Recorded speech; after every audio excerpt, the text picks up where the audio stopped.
Saudara-saudari terkasih di dalam Tuhan Yesus Kristus, semoga kita semua dalam keadaan sehat bersama keluarga.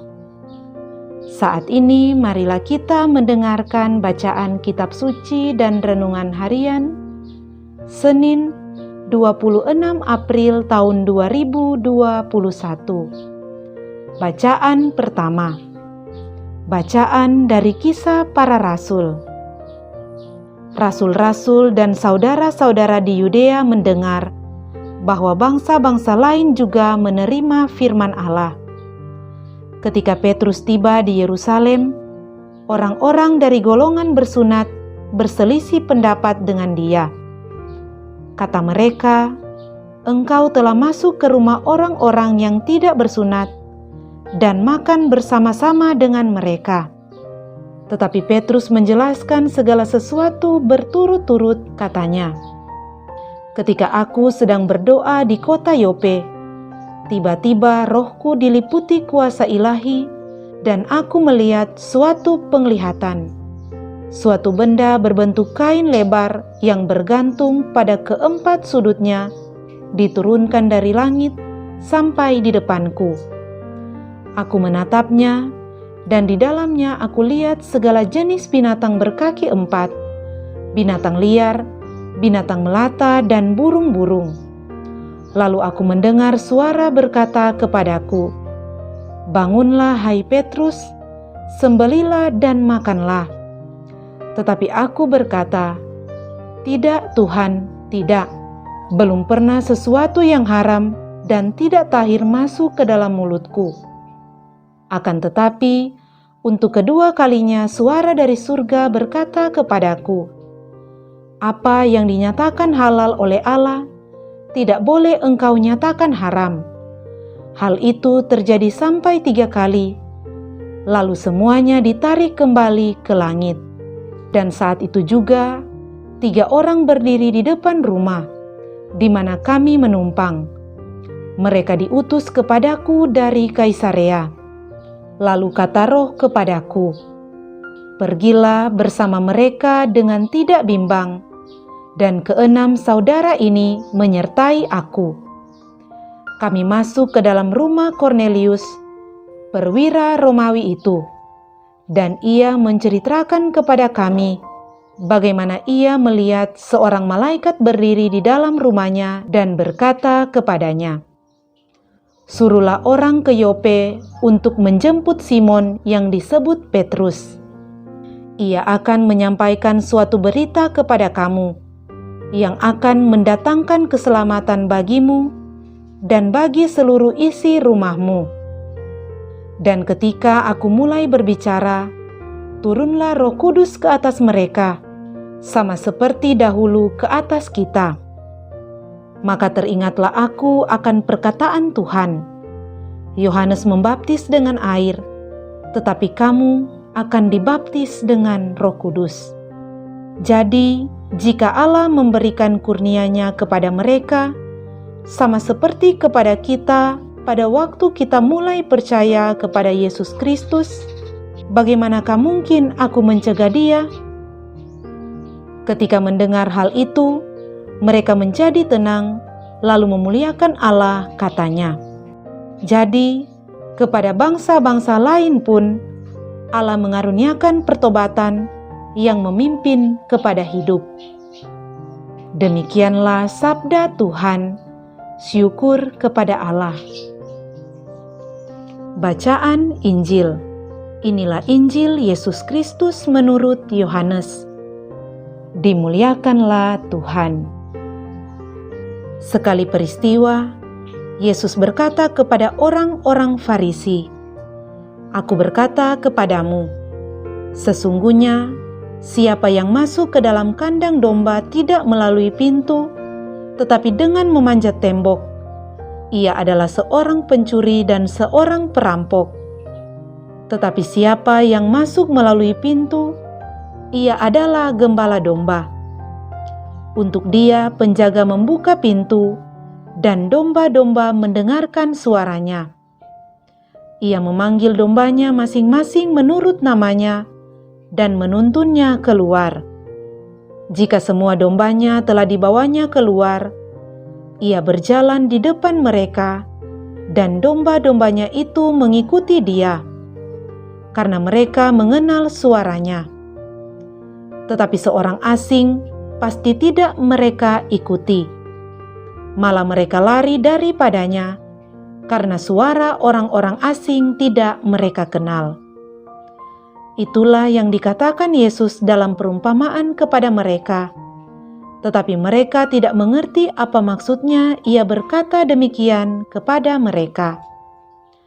Maka kata Yesus sekali lagi, "Aku berkata kepadamu, sesungguhnya akulah pintu kepada domba-domba itu.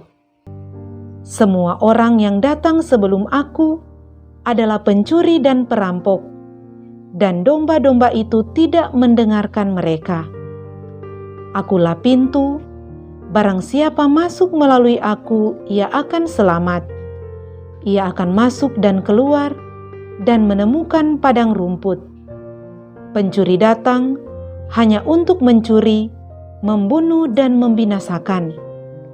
Aku datang supaya mereka mempunyai hidup dan mempunyainya dalam segala kelimpahan."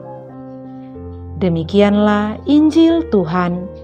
Terpujilah Kristus.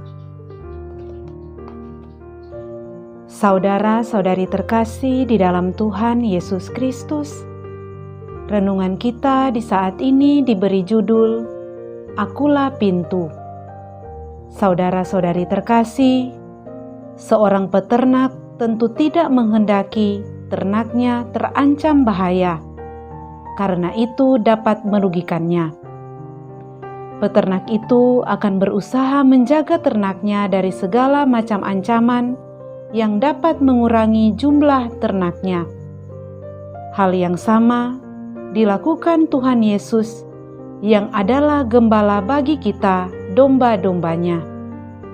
Tuhan Yesus dalam Injil hari ini mengibaratkan dirinya sebagai pintu bagi domba-dombanya. Hal ini berarti kita berada dalam lindungan Tuhan Yesus. Kita ibarat berada dalam satu kompleks yang dipagari tembok tinggi dan terlindungi. Tuhan Yesus berdiri di depan gerbang yang adalah akses satu-satunya untuk menjangkau kita semua. Ia memberi kita perlindungan dan keamanan, sehingga kita tidak takut terhadap bahaya. Adalah hal yang bodoh ketika kita meninggalkan kenyamanan dan keamanan dalam kawanan Tuhan Yesus demi mengembara di padang tandus yang penuh bahaya. Sayangnya, meskipun sadar akan bahaya tersebut, namun banyak dari kita melakukan hal itu. Saudara-saudari terkasih, Tuhan Yesus mengatakan bahwa Ia adalah pintu ke domba-domba itu. Ini berarti Ia adalah sumber keamanan dan keselamatan, serta sumber pemeliharaan dan berkat. Ini berarti Ia adalah sumber keamanan dan keselamatan, serta sumber pemeliharaan dan berkat bagi para dombanya, yaitu kita sebagai umat-Nya. Kedua hal ini ditegaskan Tuhan Yesus dalam ayatnya yang ke-9 dalam Injil hari ini. Tuhan Yesus berkata, "Akulah pintu, barang siapa masuk melalui aku, ia akan selamat. Dan ia akan masuk dan keluar dan menemukan padang rumput." Saudara-saudari terkasih, Tuhan Yesus adalah sumber keselamatan. Ia bukanlah salah satu jalan keselamatan, tetapi Ia adalah satu-satunya akses kepada keselamatan dan perlindungan. Keselamatan dalam bagian ini ialah memiliki hidup dan memilikinya dalam segala kelimpahan. Selain sebagai sumber keselamatan, Tuhan Yesus juga adalah sumber pemeliharaan atau berkat. Itulah sebabnya Ia mengatakan bahwa setiap domba, yaitu kita sebagai umat, yang datang melalui Dia, yaitu sang pintu tersebut, akan menemukan padang rumput. Tuhan Yesus sebagai pintu dalam bagian ini menunjukkan bahwa Ia adalah sumber segala berkat dan kecukupan yang kita butuhkan. Ada sebuah kalimat bijak yang mengatakan, "If we depend on money, we will only get what money can give. But if we depend on God, we will get what God can do." Yang artinya, jika kita menggantungkan hidup kita pada uang, maka kita hanya akan mendapatkan apa yang bisa uang berikan. Tetapi jika kita menggantungkan hidup kita kepada Tuhan, maka kita akan menerima apa yang Tuhan dapat lakukan. Dan kita tahu, Tuhan dapat dan mampu melakukan segala perkara, karena Ia adalah pencipta dan pemilik kehidupan. Saudara-saudari terkasih, seperti domba yang bergantung penuh pada Sang Gembala untuk mendapatkan makanan dan minuman, demikianlah Tuhan Yesus ingin agar kita bersandar kepadanya setiap waktu. Ia adalah pintu keselamatan, sumber pemeliharaan, dan berkat dalam hidup kita. Semoga demikian. Amin.